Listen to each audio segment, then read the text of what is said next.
What's happening, everybody, and welcome back to Streamcast, a show on the internet. We watch the latest and greatest stuff on streaming services with you guys. That's right. I'm one of your hosts, Eddie, along with my bro, the inverted gamer himself, Sheps. How's it going, bro? It's going good, but is the mic okay there? I don't know what I've done, but I've messed. There we go. I got it. Is that better now? So smart. Big brain.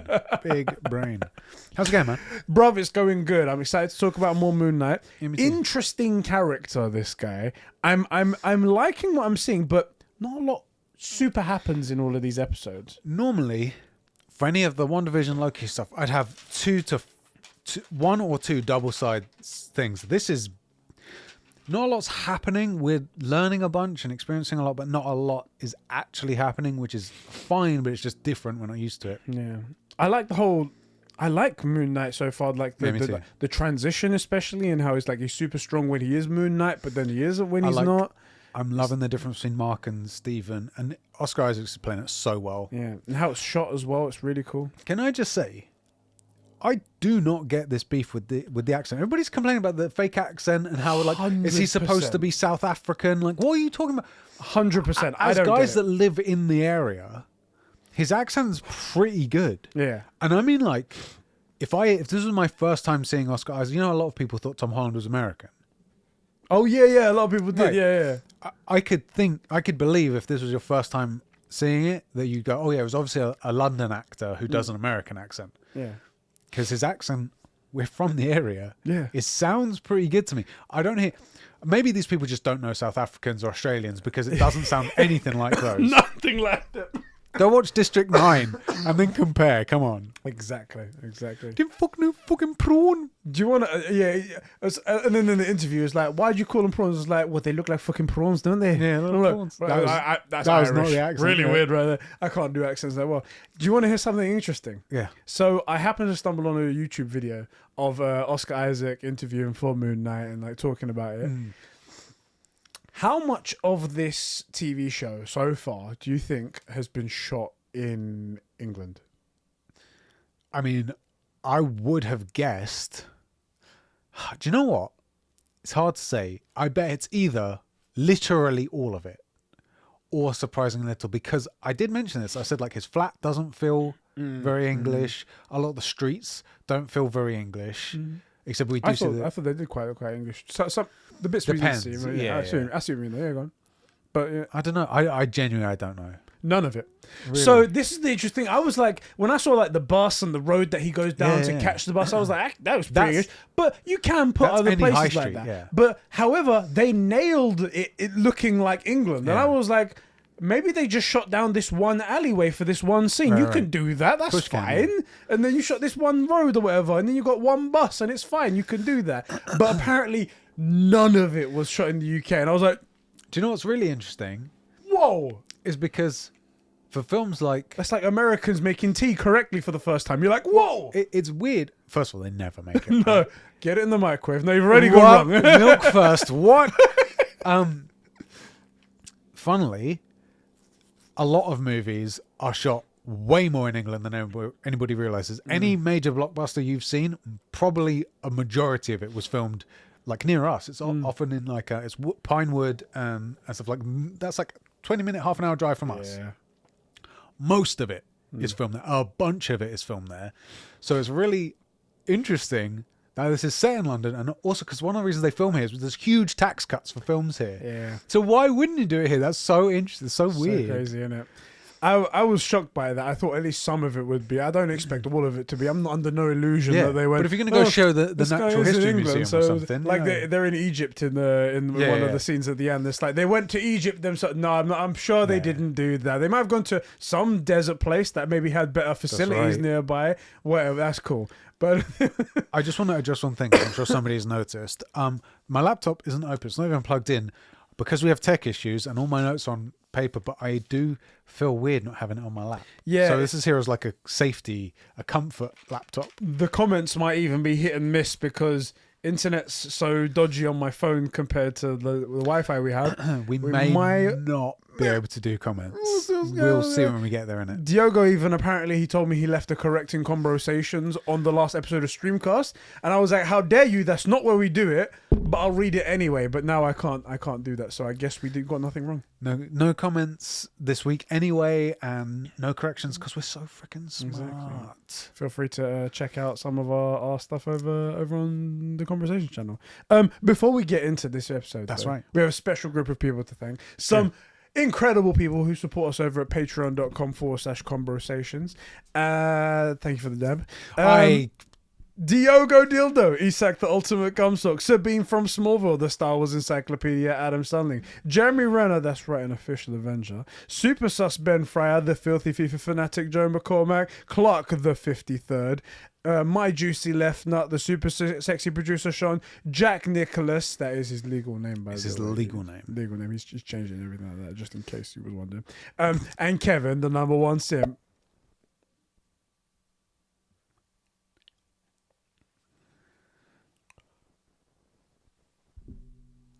You're an idiot. I don't know why I picked the scarab, as if like that's a amazing part of this thing. It was so good it stuck in my head. The scarab pointing in to the direction of, was it Amit's tomb or whatever the fuck it's called? Of Xbox. Thank you guys so much for keeping the lights and mics on, the gaming going. The streaming service is going. That's right. A Streamcast. Thank you, everyone. All right. So the episode starts with Stephen in his bed after having a bad dream. Luckily, it was all a nightmare. It was all just a nightmare. It felt so real, though. It felt so real. He runs out of his bed and he's still tethered to the side. Dunk, smashed to the ground. That does feel like a very Stephen thing to do. Such a Stephen thing to do. And I love that. The thing is that the idea is that Mark strapped his leg up before he went to bed. Are you trying to fool him into thinking that actually it was a dream? Oh, yeah. I see what you mean. So Mark pilots the body home, sets himself up as if he was asleep, puts the sand around him, and goes to bed. Yeah. Right. So, like, surely you don't want him to think it's a dream, Yeah, right? I mean, all the bullet holes in your clothes, but luckily it was just a dream. So, Yeah. it's a dream. Also, like, you're at a point where this isn't just a crazy adventure that you picked up from on the last dream. Like, the mobile phone's still there. Right. Mark, what are you doing, bruv? Anyway, he's convinced it's all a dream, and he's like, don't worry about it. He's just going to go to work, and everything's fine. He heads off to work. Yeah, he's a bit skittish, but... And then he sees the destruction. Oh, yeah. From the day plumbers before. are in. Someone destroyed the toilet. Yeah. Someone destroyed the loo. I love the English accent. Someone's destroyed the old the boggers, isn't it? You know. The real problem is obviously they have some English actors, but I feel like they weren't asked if the dialogue makes sense. Yeah. So like they have him say Lou, but there's no reasons. Like maybe you would say Lou, but I feel like they used it specifically because it's not the word an American would use. Yeah. And on paper, they've said, does this make sense? And I go, yeah, people would call it that. People say loo. And then you perform it and you're like, just There's say, what happened to the context. toilets? Yeah. You know, you go to the loo, but it's a toilet. Maybe that's what people are talking about when they say accent. It's not necessarily the accent; it's the nuances in a conversation. That maybe that's the issue. Because there is one time as well where he says "wagwan," and I'm like, awful. I'm like, I like that you used wagwan, but it didn't apply in this situation. You did. That is something that he would say, but not here. But then in a minute, he's going to call the security guy bruv. And that's exactly how you would say that. Exactly. He says it right. You'd like, come on, bruv, just help me out. Exactly. So yeah, he goes, oh yeah, what are you on about? It's like, let me see the security footage. Have you seen the security footage? He's like, well, let's go see it together. Is that all right? And he's like, yeah, sure, let's go do it. And then he sees himself in the places that he was in the previous thing, but no monster chasing him. Yeah, he's just running around, nearly knocks over some priceless artifacts. Yeah, and the guy's like, "Did you destroyed the toilets, didn't you?" See, here the guy says toilets. Why Yeah. do they have Mark say lose? No, Stephen say lose. But just before he gets they roll the tapes. He's like, "Bruv, what you're about to see is some Area 51, MI6 bonkers level, bruv." Yeah. And I'm like, That they're just saying that. also He's see like a see fucking that crackhead. that one is hilarious, and it's also something like Stephen is painted as sort of a loser, right? Yeah. That fit that I feel like that was a perfect line delivered exactly right, and the way he says bruv is perfect. Yeah. As opposed to 2 minutes ago where he said Lou, which just sort of stuck out like a sore thumb to me. Yeah. But like the accent itself is fine. Yeah. Anyway, there's nothing on the. There's Nothing no on Area tapes. 51 shit, bruv. So, all right, fast forward to when I come out. And see, it is you. And it's just him coming out, and it's like That's not me. just looking into the camera like dead. I love that he is fully aware that this stuff is going down. Like he wants to see the footage to prove that he's not crazy. But the thing that really does it is he looks at himself on camera, and that isn't him. Yeah. He's like, that's not me. Cool, we're me confirmed. This is real. Cool. Next shot, he's in HR. Oh, The yeah. HR dude is really quite nice. He's like, look, you've had You've been having a hard time, haven't you? a hard time Stephen? being here, right? It's like a bit of trouble adjusting and stuff like that. And he hands him a cup of tea, and he's just like, yeah, that's Yeah, you would say yeah. that. It's like, look, we're not going to press charges for anything that's happened. We'll work that out. That's all Yeah. fine. But we do think that you do need to get the help that you deserve. Yeah, we know these doctors. They're really nice. They're really nice people. And then he opens it up and he's like, oh, yeah? And he's like, oh, look, they look like really good listeners. And I'm like, yeah, they are. And I was like, this is fucking nice for HR. They're being fucking I was decent going to say, people. everything we've seen of the show, all the Disney shows so far, this is actually the most unrealistic thing. Unrealistic. Of all of the Disney shows, fucking Wanda with all of her magic, Yep. could buy it. Thanos, don't worry, I could buy that too. This, no. Even What If, pretending that was okay. But HR actually caring, and also giving this guy this sort of like his minimum wage. He's the like gift shop assistant. Do you know what I He's a mean? gift shopist. Like, Cool, we're going to pay for you to get you the help you deserve. yeah, we're going to refer you to his doctors. No, not. No. No. Anyway, yeah, so he goes, all right, they're nice about it. And he gets let go. He goes and talks to the statue guy, the guy that's all painted in gold. Yeah. And he's like, his therapist, basically. basically, the guy's one-sided and not talking. And he's talking about his life, about what's going on now that it's confirmed that it was him that did the stuff in there. And he I decides to wonder go. if that guy's going to turn out to be someone. Or if it's just like a thing to show you how much of a loser Steven is. It has to be that, right? Because the loops you'd have to jump through to be like, actually, I was the bad guy all along. You know, Ethan Or like, Hawke's, it's not him. I've been keeping tabs on you. Yeah. Or like, It'd be quite a leap. It's like, for fuck's sake, really? Come on, man, come on. Any, but if it is, Yeah. you get to say you're right, just like the Hydra guy theory. probably works for Hydra, innit? That's it. There you go, guys. Hydra confirmed. Second we see a freaking octopus, I'm calling it. So he goes to find the storage locker. He tells him, I found a phone and a key. So, and then he clocks, well, I could just go to the storage locker. And Yeah, he goes to... the logo is like the thing of the storage place. He goes to storage place Yeah. sites. Apparently, he's been to like 15 of them before he gets to the right one. It's like, look, I've just been to like 15 of them. It's like, can you help me out? And the guy's like, oh I yeah. recognize you, number 49, right? Because Yeah. this guy recognizes this. That's also ridiculous. He should go. He should have gone. He should have gone. Yeah, I recognize you. What did you say the name was? Let me check it. Oh, it's 49. No one's gonna remember what freaking. Exactly. It's like maybe it's under Steve or maybe it's under Mark, whatever. Yeah, I don't no. have a last name. Yeah. I don't- It's like, you're number 49. And it's like, yeah, I'll never forget a face. Okay, come along. And he takes him over to the storage locker. He opens it up for some reason. Yeah. I thought it was the person who's renting it That's that has the literally key. the point. Okay. And he opens it up and he goes in. One little thing just here. I don't know if you guys saw there was a QR code next to the number on the thing Oh, yeah? right there. I think in the first episode there was a QR code on one of the walls. Someone scanned it and it gives you free comics to Moon Knight. Oh, that's So cool. if you want to scan that one, I'm guessing it's another one. So I guess we should do it. Why not? I'll check it out. I haven't done it myself, but that seems really cool. If you want to go check that out, it seems like, and look in the future episodes as well for something. Yeah, that's cool. Because it would be weird that it's a number and a QR code, but whatever. He goes in and James it's- Bond, freaking It's like a hideaway room. in it. And there's like a military type bed on the Yeah, side. cot and gats and stuff. Yeah. Passports, bag of money. A bag of money with Spy passports shit. inside. Spy shit. He opens up the bag. It says full of money, passports, a gun that he immediately grabs and puts his prints on. I'm so glad you noticed that as well. I'm like, what are you doing? It's like also the way he holds it's like he might as well have just gone thumb, forefinger, middle. Like, what are you? Let me just roll my Dude. thumb onto it. What the fuck? It's like, you idiot. He puts it to the side anyway. I feel and like he- Steven's smart enough that he could have pulled his jumper over and picked it up. Like, Yeah. he's not stupid. The guy's learning French and ancient Egyptian and stuff, right? Like, he's Right. not an idiot.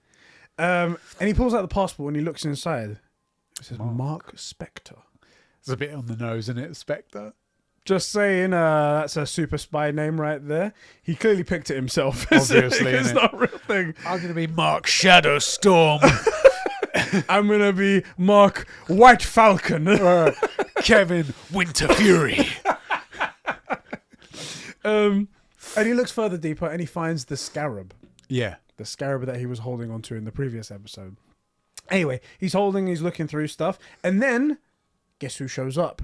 Mark himself in the reflection That's of right. the walls. Something. Yeah. By the way, shipping containers aren't shiny. I don't understand. Even if you put like shiny-ish metal up, this looks like it's been buffed out for some reason. It's like it's a mirror. I don't get it, right? Anyway, he sees him in there and he breaks it. He tries to break it down to him. He tries to break down what's going on, but it's a lot of fucking information. He's trying to say like he's Khonshu's avatar, an Egyptian god of the moon, who delivers justice to all of those who hurt people. Yeah. Steve obviously then freaks out and he threatens to take the bag of money, take the passports, go to the police, and be locked up for the rest of the time so he can't do anything. He basically says, "You hurt people. I'm going to take this back, all this dodgy shit, turn myself in. They're going to lock me up forever, and you can't ever hurt anyone." There you go. Which actually, Solid idea. Not a bad plan. I mean, you're going to suffer, but like, not a bad plan. At least you're not going to be. Your body isn't going to be used to hurt nobody, right? Right. That's a good thing. Anyway, so yeah, he gets kind out of freaks the place, out. Yeah. but then lights start flickering, start turning on and off in certain directions, started like coming towards him. I do like this imagery. It's very good. It was very well done. And then the big bird thing starts appearing, and it like disappears at some points, and it comes in front of him and behind him, and he starts running down the hallways. He turns around a corner, and then the big bird guy is right there. Yeah. Turns around with the massive beak, looking at him, and yeah, it's pretty. It's a great scene. He's basically pisses his pants and runs outside. And gets picked up by none other than Layla bumps into her in the road, or he falls over and she happens to be there. Yeah. How did you find me? I tracked your phone. You left it on. I thought it's what you want me to do. Obviously, right? Oh. And he gets on the back of the thing, just sort of like, Little okay, moped. at least this isn't the bird thing that's chasing Right. me. Gets on the moped, grasping her shoulders as if like her shoulders are going to fall off any second. This is not how you hold on to someone riding a motorbike. And she's like, look, I've been trying to fight. Why didn't you call me? What's going on with you? And stuff like that. And he's still Steve, so he's still speaking in an English accent. And she's like, why are you doing the accent? drop the accent. It doesn't. Yeah, you don't it's need. me, They're yeah. not following us anymore. You don't need to worry about that and whatnot. And it's like, and she drops that she's his wife. Right. And he's like, wife. Massive news. You're really hot. I didn't think I could get anyone like you. I have a theory. Again, I have no idea. This is my full commitment, exposure to Moon Knight. I think Steven's not real. I think Steven's a recent personality. You think so? Yeah, it's like, my guess is that trying to keep Layla safe, Mark, the original personality, like basically had a mental, literally a mental break, and all the bits that loved her got pushed to one side. So that's why when they get to his flat, he says, "Oh, this poet's my favorite poet." No, he's my favorite. So it's everything, and like she speaks all his languages, knows ancient Egyptian. It's all the stuff he knows about her that's got pushed into this new personality, and he's kept all the like manly stuff to be a mercenary and a fighter. I think you've nailed it. That's my guess. Again, I have no idea. Genuinely don't know, and I'm not looking up. I want to be surprised and experience it myself. It's the classic Batman trait. You have this responsibility to protect people. You have these powers, but if you have any sort of emotional attachments to anyone or Bruce Wayne, personal isn't life, you have to push it to the side. It has to be a separate thing. So he Moon Knight is Batman. he made Bruce Wayne basically. That's what he did. They're equally successful, Exactly. equally charming. Can you imagine Bruce Wayne like beep? That'd be $4.99. You know, I used to own Wayne. Would you like your complimentary Egyptian hieroglyph toilet paper? No. Okay. It's not good anyways. But like One the reason, ply. one of the reasons I think that isn't. I mean, it's kind of on the nose, but I think that I started to think that in this scene because she goes, "Can you stop holding me like that?" And he puts his hand around her waist, and the way he moves changes when he goes around her waist. Because it's kind of a romantic place to put your hand on someone. Yeah. Different if you're like two guys riding a motorbike, but the way it's done. If you're two bros, then it's just you're bros. Yeah, exactly. Just kind of like you really scoot up. Yeah, like, you know? I mean, yeah, okay, I'll get a big spoon, boner. little spoon. Yeah, I mean, who doesn't? It's the just vibration of the engine, exactly, and the motion of the ocean. Exactly. But like he goes from timid to when he puts his hand around her, he gains that little bit more of like this is where this belongs. Mm. And that was the first bit. I was like, I like that. I was like, that hand looks like it belongs there, and that is not right for Stephen.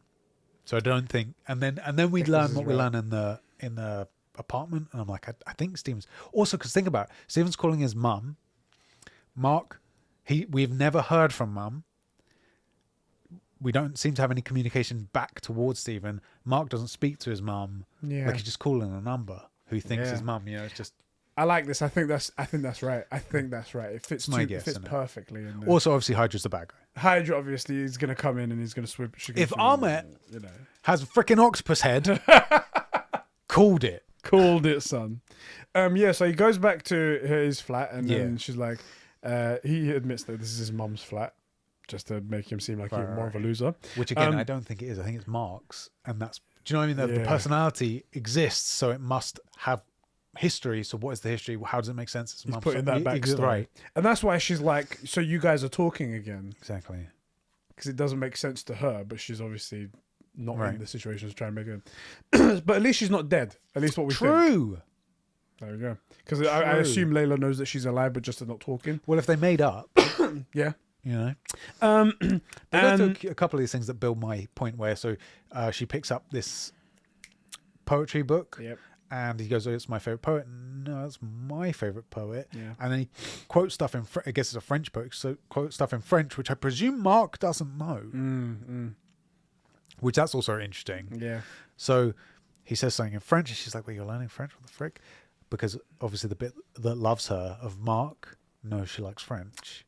Guys in the chat right now, they're like, oh god. Unless of course they've written it in the comments afterwards. And then also, why would he be so fascinated with ancient Egypt?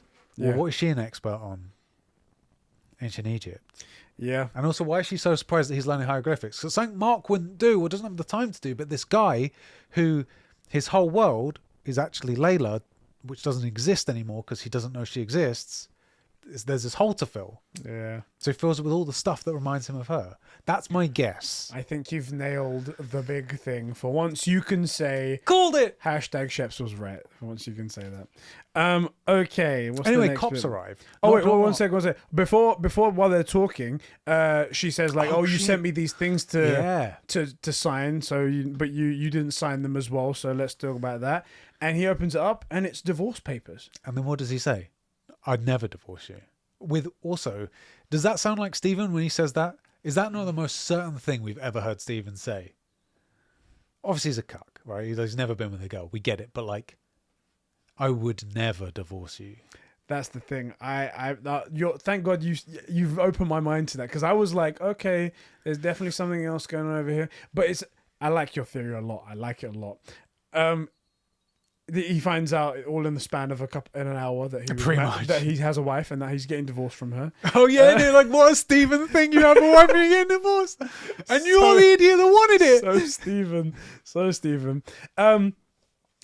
And because of all of that, and because of everything that he's getting bombarded with, and seemingly losing this one woman that seems to be pretty great and almost his soulmate based on 5 things they've spoken about so far, he tries to break it down to her, tries to explain it all to her. And Mark all this time is yelling in his ear like, don't tell her about the scarab, don't do this, don't do that. This is all bad. They'll kill her. While he's running through it, he's just about to, and he's about to say, and I found this bag of money and passports, and I found this. And she's like, if you tell her, you'll be responsible for anything that happens to her. Yeah. It's like, if you tell her, you'll be responsible when they come after her and whatever they do. Also, so again, I don't want to beat this drum too hard, but like, he doesn't know this chick. True. She's a super spy. She knows Mark's a spy. She's obviously capable. She tracked his phone. If he needs help, there's a person to tell. Yeah. Why stop now? But why does her being in danger matter at all, really? Yeah. But he has this feeling to protect her. So I wonder where that's from. Anyway, he protects her. He says like, oh yeah, nothing. It's just, that's all. Like, just money and passports and stuff like that. But and then that's because it gets was one more thing. Because he's a bit of a simp cuck. She's like, what is it? Let me see. Pulls out the scrap. You took it and you didn't tell me. He's like, I don't care. You can have it. I don't care about it. Yeah, I don't care. You can have it. You can take it. And I think it's one of those things. Now can we not get divorced? Yeah. So that's gonna be. I'll give you any scarab you want.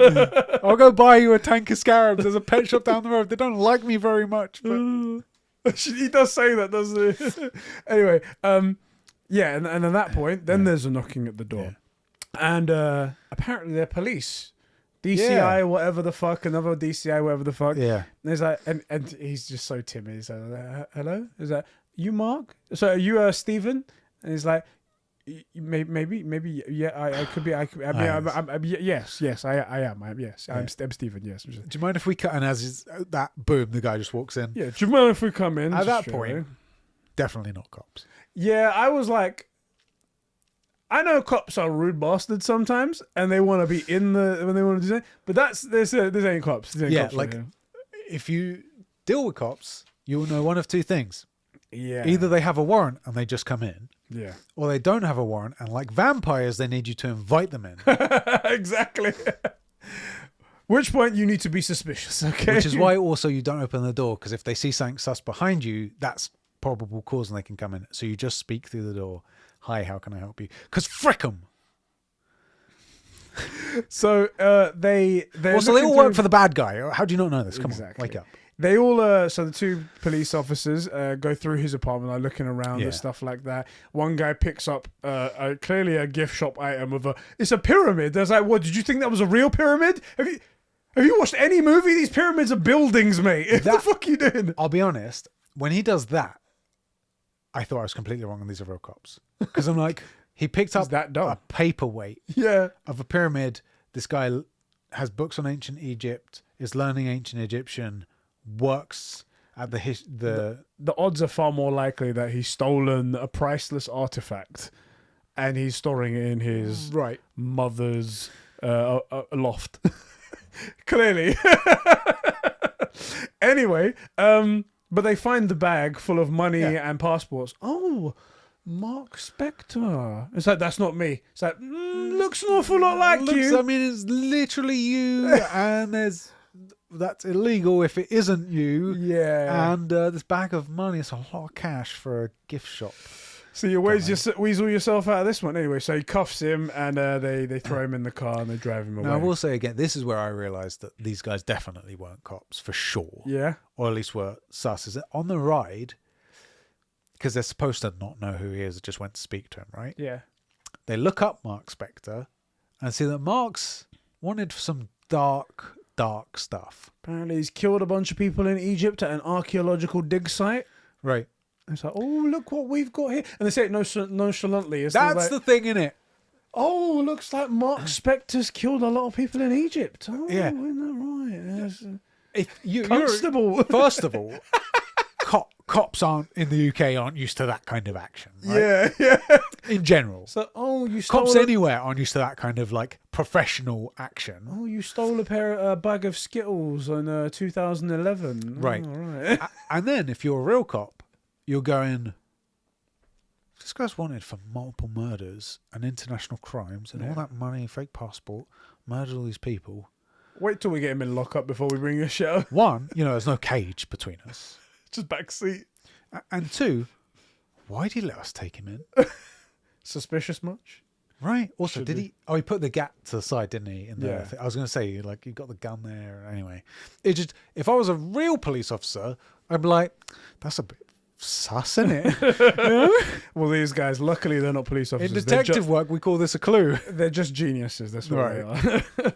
Anyway, they're talking about that, and then you figure out after they stop, and one of them puts his hand up on the mirror to like adjust it, that he's got the same tattoo as Ethan Hawke's in the last. Oh, by the way, I found the precinct assault on Precinct 13, the best cop movie ever made. Exactly, totally legitimate copy, that one, by the way, just in case you were wondering. It's just a bit faded and old, and faded in a way that these sorts of DVDs do fade. Exactly. That they did do that a lot. Like in regular the printer ink. Exactly. Just like that. It's how it was back in the day, Where did you buy those? Because I used to get them from this really old Chinese dude that would come into the gym with a duffel bag.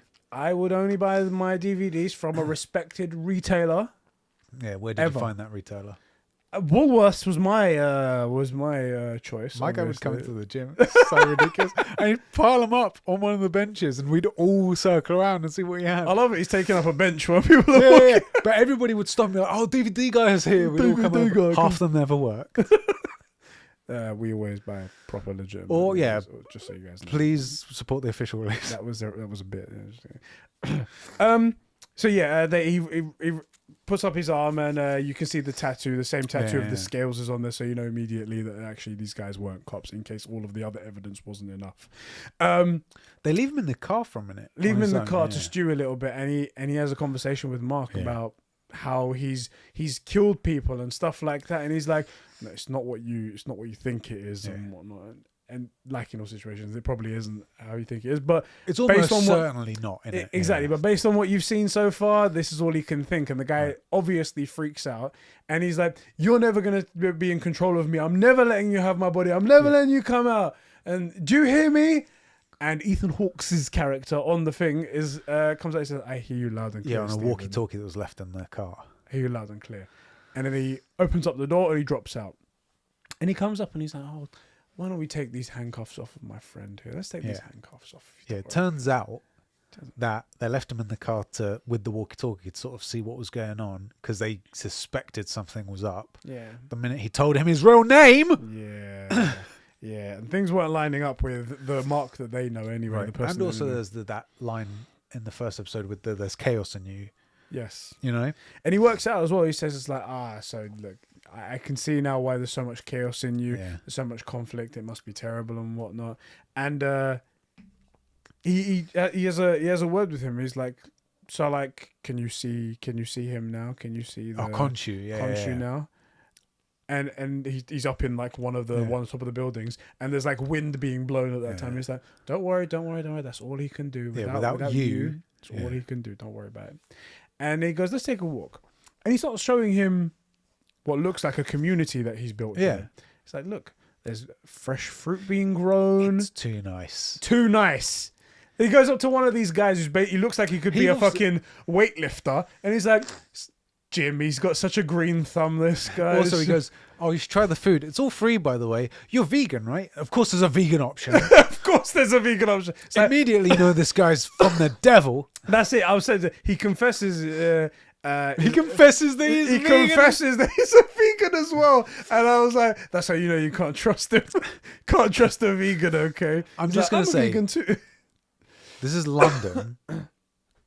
Nowhere is this nice. No way. It's London. Exactly. Nowhere in London is this nice. Yeah. So that's how we know that this wasn't shot in London. Yeah, exactly. Anyway, so he sits down and he's like drinking soup and he's having a conversation with him, and he tried to basically lay it out to him, and he says like, apparently he served Khonshu before he moved over to Mark, and he goes, he was his fist of vengeance. Yeah. And I was like, he is Batman then. Moon Knight is Batman. You see? Vengeance. He even said the word. Vengeance. That's what he said.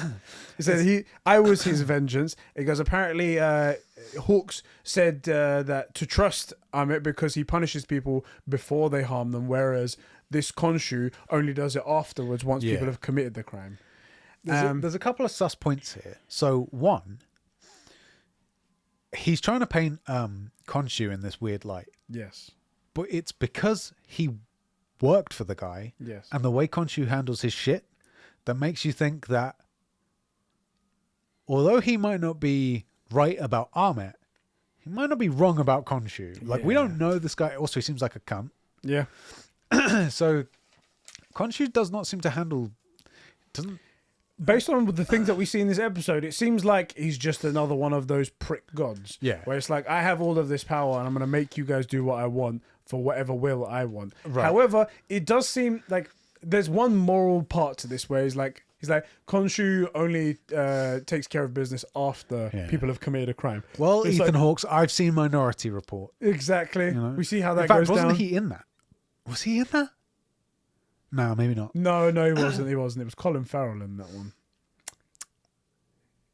I can't remember. Anyway, and he goes, and Stephen rightly calls out. He's like, so hold on, but you follow this Amit guy who punishes people before they've committed a crime. Right. So it's like guilty until proven guilty. Well, it's just like, guilty, yeah. It's like, so I don't understand. It's like, what if a child is going to do something in 30 years' time, do you just kill a child? Are you all about killing children here? Yeah. It's like, I don't know about you guys, but I'm not about I kind of killing draw children. a line there, yeah. So I kind of draw a line at killing children. He talks to everybody who's like now sort of like shrouding around them. And I mean, like, fair. Also, fair play to, we should really learn this guy's name, but Ethan Hawke's guy is like, I'm not going to lie to you. The first, go, going to be pretty rough. Yeah, he's like, but soon you see it's But for then- the greater good. But then heaven on earth, isn't it? That is so cool. Right. That is so fun. But You I just feel need to like- kill that one first kid. I feel like this is one of those things where it's like, okay, cool. Murderers, rapers, all the bad guys gone first, right? Then what you're left with is all the people that made the cut, but some of them are still just Karens who are okay. So now there's no murderers, but what if there's people that like don't put their shopping carts back in the parking? Yeah. I feel like they've got to go with the murderers. So that was a bad example. Those are pretty bad people right there. But what, like, let's talk about people. Say like you drop some litter. You're supposed to take it away. Exactly. Falls out your pocket. Or what if you you fight as a vigilante criminals, let's say, right? Yes. But because you're sworn not to kill, you take them to prison where they inevitably escape and hurt more people, thus continuing the cycle of suffering. I feel like that's grounds for killing you as well. For just execution right there. I mean, it's for justice. Exactly. If And you vengeance. hypothetically, Of if course. you was to be fighting against a guy dressed like a clown, Right. and I mean, clown was put away in prison Crime doesn't because pay, so all criminals are clowns. exactly, and you put that criminal away because you don't want to kill them because of your no-kill rule. True. And then they, like you said, they get out and then they go and kill loads of people. Right. It's on your head because you didn't take care of the business. Exactly. So you have to offer yourself there. Or what about if, like, there were, say, like a jester, the sidekick to the Joker character, this clown guy, and your two options are you hit her and then you're a woman beater, or you take her in and she escapes and keeps hurting people. You know? Or what if conundrum. there's just a guy who's into his weightlifting, right? And he just does a little bit too much steroids and skitzes out here and there, goes a little bit crazy every now and again. Every now and again, as we all do. Really, Bit of a he's a breathing victim problem? of substance abuse. Yeah. And if you attack him, you're just a violent. And would he have, from maybe the chemicals that he's been ingesting and stuff like that, would he have some sort of breathing problem as well? Most likely a breathing issue. So he's technically disabled. He's disabled. And also, on these substances, doesn't have the capacity to make informed decisions. Exactly. So can't stand trial. Just saying. I think there's a fair criticisms. Fair criticisms here. Just kill Batman. Should we just kill Batman? That's it, just off Batman. Back to Moon Knight, but then again, Batman and Moon Knight interchangeable. They're just the same character. While this is all going on, Khonshu's like up in the rafters, sort of responding. One, Ethan Hawke's is like, let me guess. He says this and just quotes him. Yeah, it's like, let me guess. It's like, can you hear him? And it's like, no. Not anymore, I think he says. Not now. Yeah, that's what he would say to me. It's the same lines. He always has the same lines. And also he does say that, like, he just tries to manipulate you to do what he wants you to do, and no matter what, he gets his way, and if you don't do it, he finds someone else. Yeah, something along those lines. There's always like one more mission, one more promise, one more thing he says. That's to it, him. because I feel like that's him taking a dig or planting a seed for Mark, not for Stephen. But there is one thing Khonshu says, something along the lines of, I only punish people that have done bad. I'm real justice. Yeah. Because you can't punish someone for something they haven't done. Which, is he saying that because he wants Stephen on side? We don't know. We'll have to find out. Is he true vengeance or is he just fake vengeance? That's what we're Exactly. saying. Anyway, after a while, he says to him, like, I don't line up with what you're saying, like punishing people before they've done something. Bit. Yeah, it gets really on that bit, and and then he flexes. He's like, "Do you know what this is?" It's like, it's Kane. It's Kane. So this was given to Amit's disciple, and has one slither of her power. Yeah. It's like, do you want me to use it? Oh, what do you want? What do you want? It's like, where is the scarab? And it's like, I actually don't know. I actually don't know where It it was is. stolen. I don't know where it is. I can't tell you. And it's like, but you tell me where the scarab is. I don't know where it is. And then out of The nowhere, only person that could possibly fuck this up. I have it. Layla up in the rafters. What great timing. Perfect time right there. I have it. And she jumps down, gets to Stephen, and she's like, whisper to him, it's like, summon the suit. What? What? The suit. It's like, what soup? Why would we need soup here? Why do we need soup? Like, no, the suit. Summon the suit.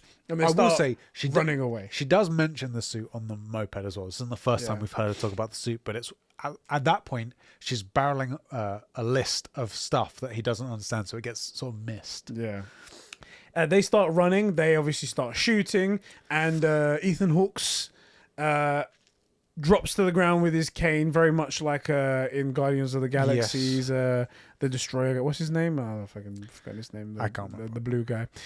Drops his cane down, starts reading like reciting like a ritual, and the ground just opens up with like a purple light, and an arm comes out. Summons the dog ting. Dog ting. There we go. That's right. I put down here, Hawks does some juju magic, and the floor opens up. Fair enough. That's not wrong, isn't it? Yeah. Layla tries to get him to summon the suit, but it doesn't work, and they get kicked into. They get pushed into a room where they lock themselves, and the dog is like banging down the door.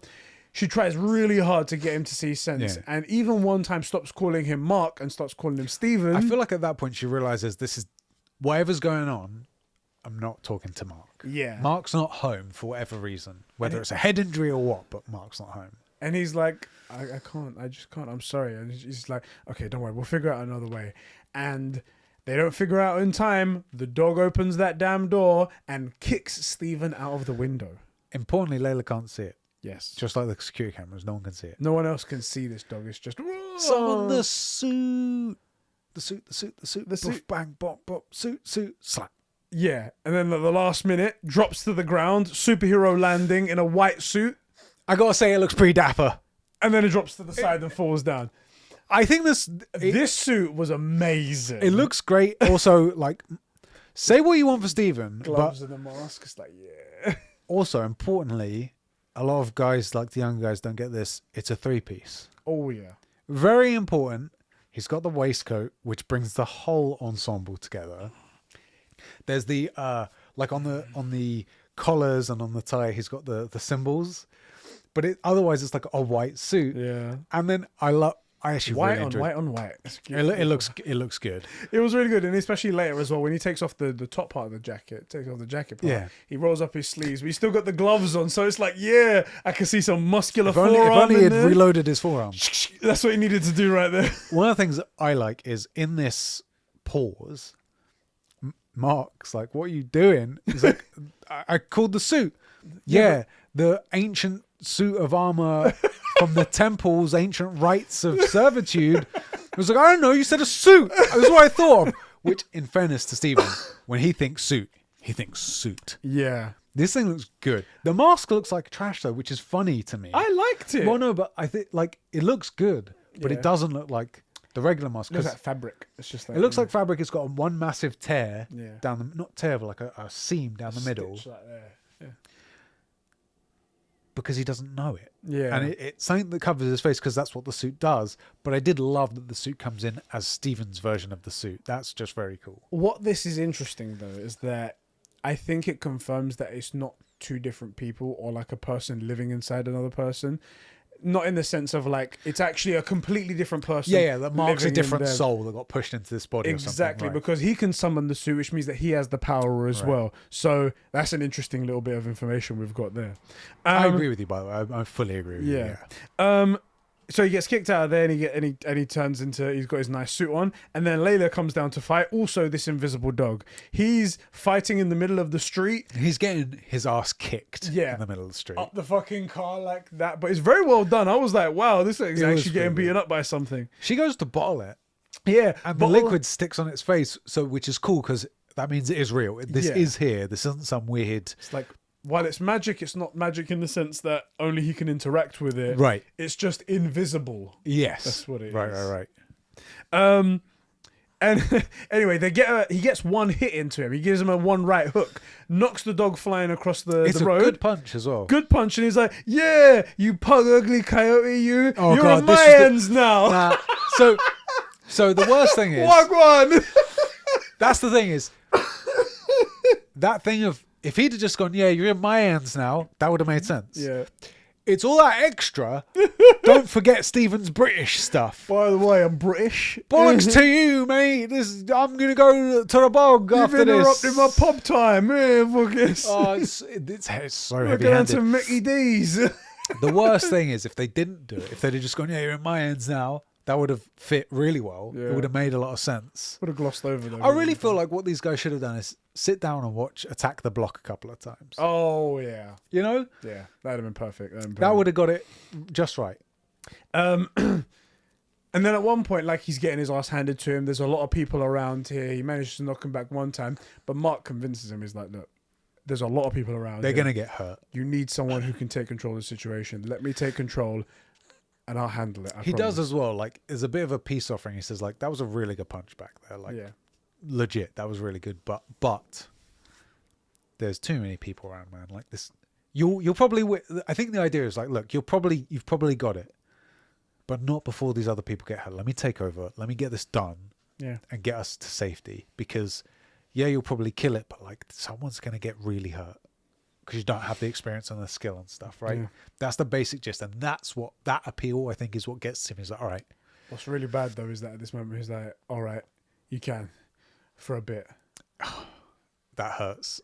And he takes over and he pulls out the proper Moon Knight costume and he lures the dog thing away. Yeah. And he's flying on, jumping off of rooftops, goes into like a church area and sort of bait and switches where he is and grabs the dog and like lands him on a spike. The dog just disintegrates away. Also, don't forget he pulled his like boomerang thing out of his chest symbol. Wait a minute, just like Batman. How does he? Strange. I feel like I've seen that somewhere before. It's Marvel Batman.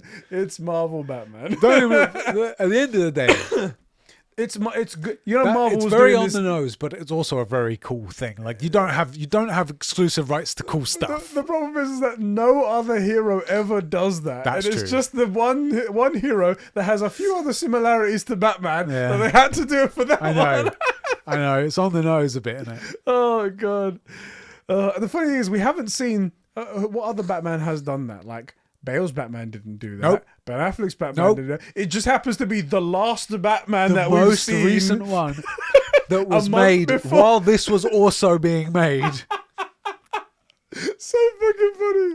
Oh god. Ah, Anyway, he spikes him, and Mark is back as but he gets rid of his armor and he's like back into. But he realizes he's dropped the scarab somewhere, yeah. and then we cut back to Evil the guy. scarab. But the homeless man's picked it up, and just as he picks it up, evil Ethan Hawke's comes along and This he was says, confusing to "Oh, me. I wish I could let you keep He that." he says like I can offer you clothing, food, shelter, blah blah. Takes the scab and then kills the guy anyway. So Yeah. I was confused. So I felt like I heard it differently, although I only watched it the one time and I didn't go back to look at it and whatnot. But I felt like he was trying to say like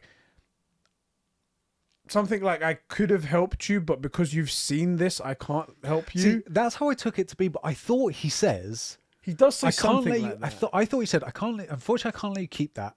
I can offer you food, shelter, clothing, but I'm gonna need this. And he takes out the guy's hand and then just kills him. Yeah, he just And I'm sucked his like, life out. I agree. I sort of thought it's like you can't know this exists. We Yeah. gotta get rid of you. But then why offer him stuff if you're gonna off him anyway? The crucial point to take away, though, is that No there judgment. was no judgment in all of this. It was not the usual, "Oh, you're going to do bad things," or Right, "You're, right, right. let me take your life." It was just, I'm using that power. And it turns out that it's a power that he wields and not this and Amit's power that's channeling Right. through him. And it only happens when someone's bad. Right. He can just choose to turn it on and off, which then brings into question all the people he's ever killed, whether Right. or not they were actually... Exactly. So this is the bad guy right here. The bad See, guy. it's one of those things where I almost wish he hadn't done that, because one of the things that made Thanos so interesting is you could follow the logic and then you just like, I get what you're saying, but I think you got the wrong end of the stick here. Like maybe double the universe's resources, don't half the life, something like that. And in this case, it's like, okay, someone's going to do evil. You stop them before they can do it. It's almost like contraceptive, right? Like if you knew people were going to be evil and you could choose not to have them as a baby, you don't have the baby, right? That kind of deal. And so I kind of wish he hadn't killed this guy, because then it's like he does have a point and it does kind of make sense. Like in the first episode, he goes like, if Ahmed had been around, no Hitler. But the problem is, child Hitler is still innocent until he's adult Hitler. Do you know what I mean? Yeah. Baby Hitler isn't Hitler. He's baby Hitler. Even when he's adult Hitler, I'd say quite innocent. I mean, motorways are really convenient. Just saying. I feel like we defend this guy a lot, especially on this channel.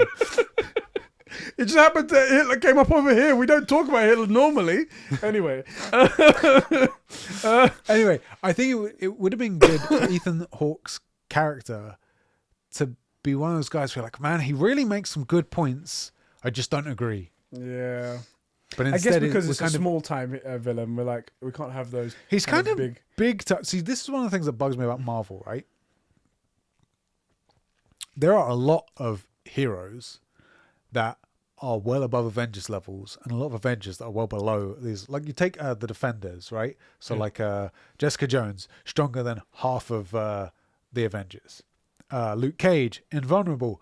Spider-Man, who's technically not an Avenger but just works Hell's Kitchen like everybody else. Daredevil actually has a superpower, unlike, don't worry, I love Hawkeye and Black Widow, but they're just people. Yeah. Right?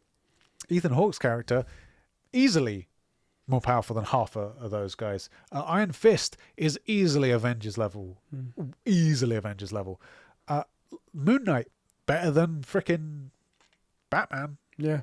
Better than just a guy with some gadgets, right? Batman's nothing, to be honest. That's a bit of a low bar you set there. Well, I mean, the thing is, if you go a bit higher, then you got like, you got freaking Hawkeye, who, just like Batman, has the gadgets, but instead of using freaking boomerangs shaped like an animal, he's got a bow and arrow. You know? Exactly. So, I want to make this look like an animal, but then it does lose a bit of like weight. It does lose a bit of like distance and stuff like that. Hawkeye's just like, no, I'm just going to get an arrow. It's perfect. It's great. Also, think about it like this, right? Batman is like, oh yeah, I'm going to do my thing, boomerang. If you hit the guy, you're out of a boomerang. If you don't hit the guy, you got to watch out for your freaking boomerang. There you go. Stupid. Do it better like Marvel does. Right? Dickhead. Marvel is the template, is the blueprint. So yeah, he takes that guy's life. Yeah. We then come back to Mark, and also Layla sees this whole thing happen. Yeah, she sees it, right? She and sees also it. Evil Guy clocks her seeing Exactly, it. Yeah. just as she's leaving. And we come back to Mark, and Mark sees This Steve. scene's so good, arguing with Stephen in the reflection. Sees Steve in his reflection, and they start having a conversation about it. And he's like, is this how it feels? Like, It's awful. this feels awful. I feel alone. It's like, you'll get used to it in a little bit. And it's like, I feel like I'm trapped, but I'm not like tied down. Yeah, I can't move, but... And I feel like I'm alone from the world, and he tries to tell him, it's like, you'll just get used to it, don't worry about it. But Steve is seems to be way more fragile than Mark is, at least anyway, this side of him. He's much less tolerant of stressful situations. Yeah, you know, it's really fucked up. I mean, this is fucked up though. Like this is not one thing where you'd be like, oh, this is unusual, but luckily I'm tolerant of stressful situations. Right. You'd be like, get me the frick out of it. And he keeps on going on about it. He keeps on going on how he wants to be let out, and he won't, and Mark won't let him out. And Mark skitzes out on the reflection, starts stamping on the reflection, I guess a mirror or something like that. Smash, shut up. There's a couple of also important things. He says one, and it's just so fucked. Yeah, so fucked up there. It's so fucked. So there's a couple of things. One, he says that basically can't do anything. It takes pretty much all of your willpower to just be here and talk to me. Otherwise, you're going to probably fade into the background once you get tired. Basic gist. The other thing, and I feel like I don't want to work too hard to build my case that that Stephen's a part of Mark, that he's like partitioned off. But he basically says, if I don't do this, he's going to take Layla. Khonshu's going to take Layla. You know, good guy Khonshu. Good guy Khonshu, yeah. And it feels to me like it's symbolical. It's a symbol of what happened, where all the tender, caring, soft parts of Mark are in Stephen, and they're telling him, you've got to stop doing what you're doing. And that's why he skitters out, because he doesn't not want to hear it, because he's so determined to keep Layla safe that he's willing to burn Layla to keep her safe. Yeah. And so he's kicking out the bit of himself that wants to be loved and wants to be with her. And do you know what I mean? This is gonna be it. It is gonna be it. I will say as well, if they don't do it, I feel like I kind of ruined the show for myself. You've ruined it for everyone watching as well. I know. God damn it. I hope they were smart enough to realize by the time they filmed this episode that, we need to rewrite this whole Mark stuff, because bro, they're not even smart enough to come up with their own heroes. They just copied Batman. It's true. That's all they did. I mean, if frickin' the Eternals, it's just Superman split into bits. In the ship version as well. Yeah, exactly. So and then Khonshu arrives and and he goes, I'm the reason why you're still alive. Yeah. I'm the reason why you're still alive, and that's why you have to keep serving me. He says, when I found you, you were a corpse. Yeah. So I get the impression that what happened, this is, again, fully yes, they're in Egypt for whatever reason. He finds the scarab. It all goes down. And because he's holding the scarab, it's the last thing he touches, Khonshu's like, yo, cool, I'll keep you alive if you do this stuff for me. It also gives more credence to the legs, gives more legs to the idea that you said about Stephen being a part of him that's been splintered off. Because why would Stephen ever be in a situation that he could have access to a moon god? Right. Right? Why would he? You think that guy's leaving the country? You think that guy's getting on a plane? I don't think he's got a passport. Right. I think you're right. I think Mark was doing something, and I bet he hasn't been to a day trip. I bet he didn't go to the history trip to France. Yeah. Because he was too scared to get on a coach with all the kids. You know? Exactly. That kid doesn't go anywhere. It's clear that Mark was doing something, and then he became Moon Knight, and through all of these events, he realized he had to protect Layla, push that side of him out so he could forget about it, so he can concentrate on this, and that's how it's going to go right there. But Khonshu is a bit of a cunt. He's kind of a massive cunt. Because he starts saying things like, you said Stephen wasn't going to be a problem. It's like, he's not going to be a problem. It's like, you said he would be under control. If this isn't too much for you, maybe I then move on to someone else, Don't burden you with this. And maybe it's someone close to you, hinting at Layla. It's like, you fucking bastard. You prick. So Khonshu doesn't seem like a good god at all. He does not seem like a good god. The weird thing, right, is that justice isn't necessarily good. It's not necessarily moral. It's just fair. Yeah. And what's fair, universally fair, evens the scales, and not to be a pun with the other guy, but doesn't necessarily have to be a good thing. Yeah. And he says, are you sure you can even handle this? Because you don't even have the scarab. So far, it doesn't look like you've got it. Yeah, the Ethan Hawke's guy's got the scarab. And it's like, don't worry, we'll figure it out. We'll get to Amit's tomb before he does. Question for you. Go on. When he says about leaving and going to Layla, do you get the impression that if he switches avatars, whatever it's called, that Mark will die? Because he says you were a corpse when I found you, right? I got the impression that it's not just he will take Layla, but that Mark would die as well. And I don't think Mark cares about dying. I think he really cares about Layla. He's not too fussed about getting killed, because this is a career, presumably some mercenary type. Could be. I don't think there's enough to say that, definitely that Stephen would die as well if he was to give up the Moon Knight mantle and whatnot, but that is a possibility. I don't fully get the idea that's on the table, but I could see it being a thing. It could also be a thing that it is now it's split, he's just split forever now. But obviously, because it's a show and because this is a character, he's never going to give up the Moon Knight. Or maybe both of them die. If Mark was shot full of holes and then touches the scarab, says he'll do the thing, and then gets healed. Is he sort of in a weird way a zombie? He's a mummy, bruv. He wears mummy's robes. True. I'm gonna say I don't think yet. Haven't seen anything yet to see that that could happen. By the way, that's totally a possibility. I was just saying I was getting that kind of vibe, but I'm not going to argue that the way I'm arguing Mark and Steven in the same breath. You And know what I Hydra, mean? yeah. And obviously Hydra. I'm telling you, bruv, Amit's got freaking a tentacle face, and I'm going to call it. Plus, I've seen that anime. Anyway, they decide that, okay, we need to go get Amit's tomb. And where's Amit's tomb? Obviously in Egypt. So let's head over to Egypt. What a surprise! Surprise! These ancient ancient Egyptian gods are all in Egypt. How much of this show do you think was filmed in Egypt? Mate, 100% of it. All of it. In fact, even the England parts were in Egypt. Yeah, it's all. Can you not recognize Cairo, bruv? Do you not see that part of Egypt that had the grey clouds over and constantly raining? What's really just like frustrating England. is so much of those shots where they're doing the reverse pan in the puddles. Yeah. I'm like, man, that's so good because that's so quintessentially English, isn't it? Like the puddles, and it's not fucking filmed here. None of it, mate. Anyway, and that's the end of the episode. We see him drunk and like laying down on the floor. Stephen in the mirror. He's like all fucking curled up. Steven's in the mirror, like you say, pretty. He's traumatized by this whole thing. Yeah. But he's just a passenger. He has to watch. And but yeah, also he's freaking covered in blood. Was he covered in?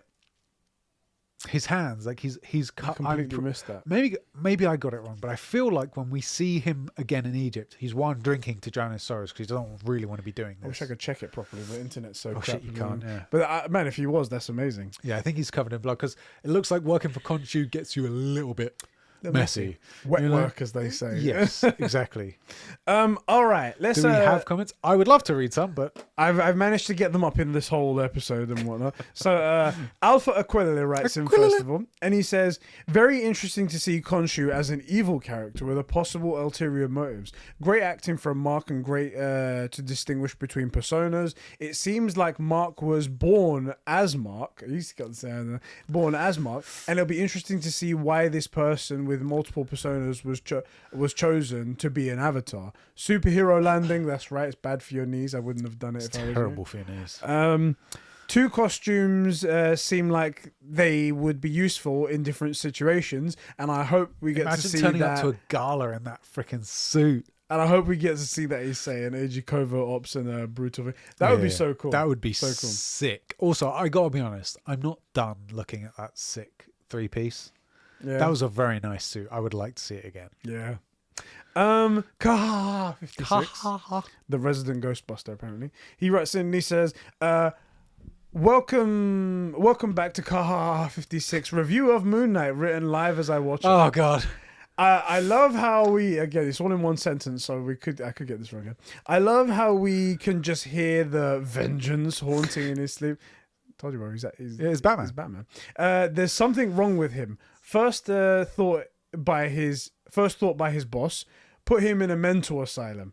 Can't wait for Mr. Gold to talk back to give him to him in one of these episodes. Jumping ahead a bit, these guys barging into his flat, reek of bad guy, called it. Yeah. Khonshu just hanging out. What a man of vengeance. The fist of vengeance. He sings it. Everyone picked up on that. Yeah. Ethan Hawke. He wrote Hawke, but it's Hawks. It's Hawks. Ethan Hawks is Batman confirmed. Yeah. Nice suit though. Yes, Wagwan boss man. Proper roadman things in it. I hated that. I really hated that scene. Running across rooftops like Batman. Yes. Anger issues too, like Batman. Yeah. Overall good episode. Can't tell if I prefer this episode to the first one, but time will tell. Yeah. So just one last thing on the Ethan Hawke's character. It looks like Khonshu don't give a frick as long as you're willing to do his dirty work. Yeah. Do you know what I mean? So it'd be interesting to see how that all plays out. Dark Diogo, computer lad, writes and he goes, I enjoyed it until Mr. Knight showed up. Whilst it makes sense that Stephen would be incompetent and play tough. Sorry, my apologies. Cool. There's no H there. Play tough. It just feels. This is the glasses. I can't see it. No, it's English, bruv. Tough through though. Yeah, they're pretty similar, right? Through almost the exact same freaking word. And play tough. It just felt really like forced jokes. Also, the editing during that whole fight had like 230,492,349 cuts. It was a little jumpy. Yeah. Little jumpy right there. That made it really annoying. Mr. Knight felt like a discount Deadpool in a weird way. Is that his actual name, or is that just what people are calling him? I think that's what they're calling him. Okay, right cool. there. But I did see that going around. People were like, it's a discount Deadpool. And I was like, Look, I can see what you like. The eyes are white and the face thing kind of looks like, but I mean, it looks shot. Come on, man. he looks dapper. He looks alright. He looks really good. Do you know the problem is most of these freaking losers have never had to like wear a real suit, like a real suit, not like a suit you go to an interview in. A real suit. A real suit with proper button-up 3-piece and whatnot. Stuff. There's a reason everybody loves that scene in John Wick 2 where he goes to the sommelier. Oh yeah. You know? Oh yeah. Because like, just taking away what the product is. That's a very cool scene. Everything before that, delivering more on Mark's life was interesting, and the glass slippers guy had a huge. That's his other name. Cinderella, innit? Yeah. Glass slippers guy had a huge presence again with his twisted morals. You can really see his side and kind of agree with him until he goes all cult like again and kills that bloke for no reason. Layla was a good addition to it, and I can't wait to see more of her in the coming episodes. Interesting to see more of Mark in the next episodes, as well as Steven how he's going to handle being on both sides. Okay. One of the things I think this show's doing really well, actually, is that the cast isn't massive. So far, we have 4 people. Yeah. And 5 people, including Khonshu. The whole of England, obviously. Right, exactly. Whereas I think a lot of shows, like What If, suffered because it was constantly different people in every episode, right? And because it was animated. Well, exactly. Everything animated is bad. Anything animated is just awful. So it's good that 2 of our characters are Mark and Steven, the same guy. Layla, Cinderella, and Khonshu. That's all we have, pretty much. And that's really good because we don't have to worry about zipping around all these different people and following all these different timelines and stuff and different events. It can all sort of happen all at once, which is useful. You good? Just saying Cinderella so nonchalantly.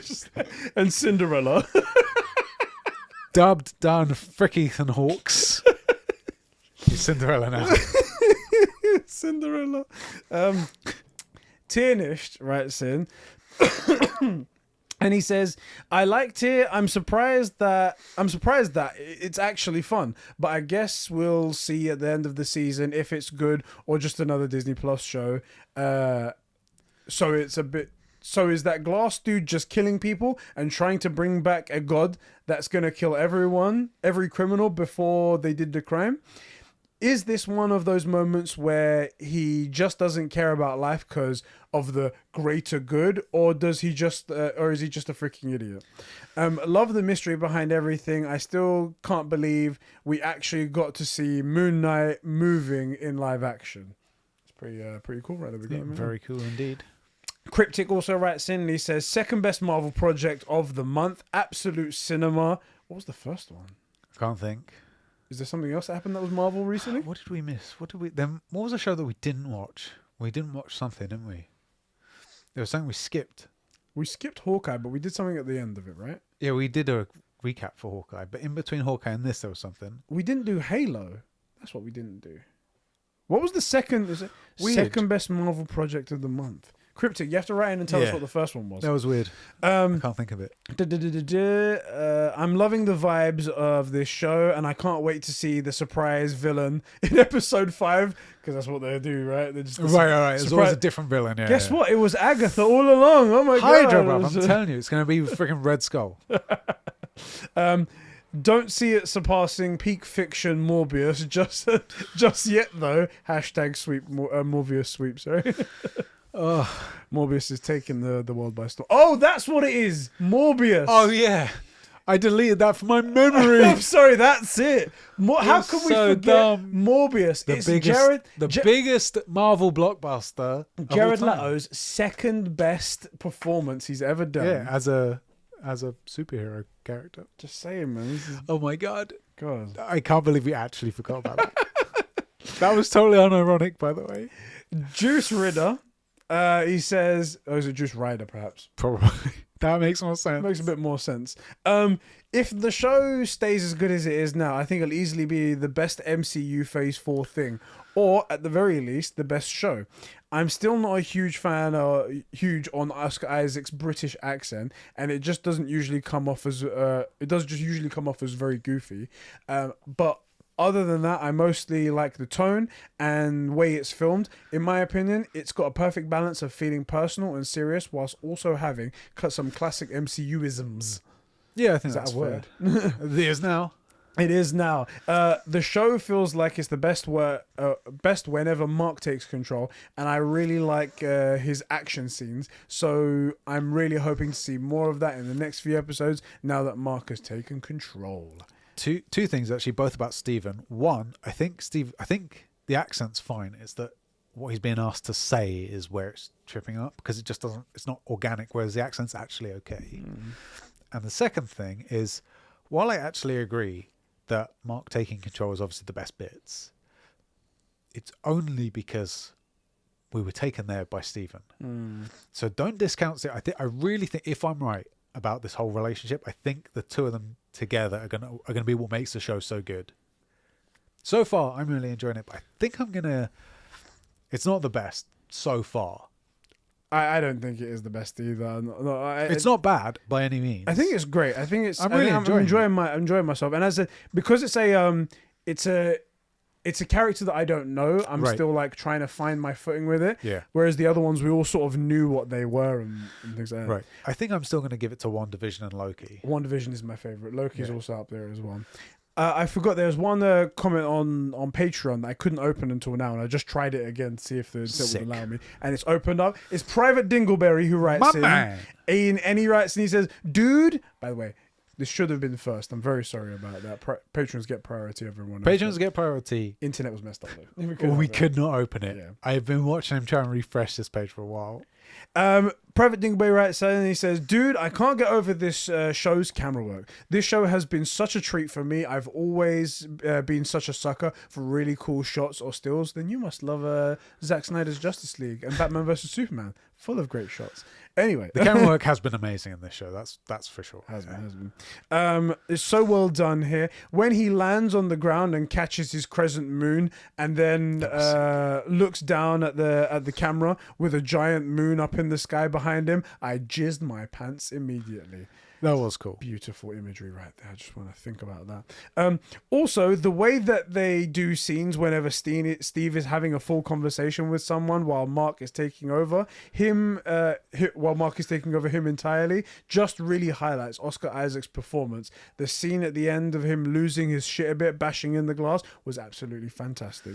Overall, if you couldn't tell, I'm in love with this show. It's hitting all the right spots for me. Mate, I love it. Good stuff, man. I think it's definitely really good. And like you said, like, some of the best camera work for sure. Mm-hmm. It's got some great visuals, some great stuff. Just for right now, for us, WandaVision and Loki, I think are probably the two best. Yeah. They're just scratching the itch that I have here more than everything else. Which, other than What If, they've all been really good. But I don't know. I actually have a hard time putting my finger on what it is about WandaVision that really did it for me. But it just spoke to me more. I think this show has the scope for it, though. If it pans out well, I think this could easily be top 3. Yeah. I'm getting that vibe from it. And Oscar, I gotta be honest, I thought Oscar Isaac was okay before. Now I think he's incredibly talented. I didn't think too much of Oscar Isaac until Annihilation. Yeah. Even though he's not played a major role in that thing, but the way he plays, because again, he also plays two people in that as well, technically, the alien and and himself. And I was like, damn, that's done really well. That's I don't really alien like that mannerisms that he has with like the glass that he gets given. It's really cool stuff. I always thought it was okay. Yeah. But whenever I thought of him, I thought like Poe. And Poe... That's my jacket. No, you can keep it. It's yours. Exactly. There's a bunch of weird, awkward scenes. And then all you do is go, woohoo, and do this and a thing, and you're... The Emperor has returned. Right. Exactly. So I'm like, okay, he's okay. But now I actually do think he's very, very talented. This is really Good. put him up there for me. He's really good. I'm liking this show a lot. Guys, I hope you guys are enjoying Streamcast as much as we're enjoying doing it. See you guys all next week. Remember, this one was a little bit late. Sorry about that. Issues and production and stuff like that. Fingers crossed we'll have internet next time. Yeah, until the next time. And it'll be sooner next time. It'll probably be on Friday like Be when normal, it's supposed so- to be, yeah. Exactly. So catch you guys all in the next one. Love you so much. And see you, bro. I love you too. Don't worry. Good. A day. This is my personal space.